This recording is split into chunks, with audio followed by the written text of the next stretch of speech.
Now I've built myself a small decked area here in preparation for a French chic video, and the boards themselves are going to be painted, of course. However, the screws that are holding these planks to the beams below are countersunk just below the surface here. Now what we don't want to do is, when we're painting these, for the water to pocket in there and start penetrating through. So I'm going to be using 3C's flexible paintable external wood filler to fill them holes, gently sand them down, and then paint over them, and they're going to look fantastic. It's really easy to apply. You're going to need a silicone gun. Cut the nozzle at 45 degrees, squeeze the trigger and put a small amount of filler directly over the top of the hole. Start to push this in using a small scraper. The nature of these boards is a non-slip tread, so you find there's grooves standing proud.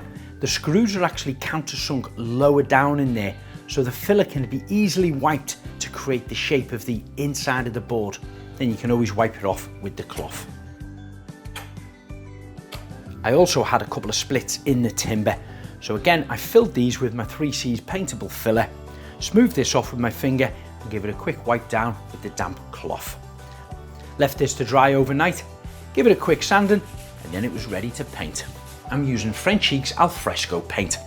The colours Victory Lane. Once the paint's completely dry, a minimum of 2 coats will be required, but I prefer to give it 3 for a stronger, longer lasting finish.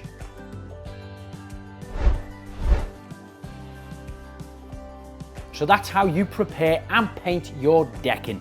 Don't forget to follow us on all social media handles and subscribe to 3C's YouTube channel.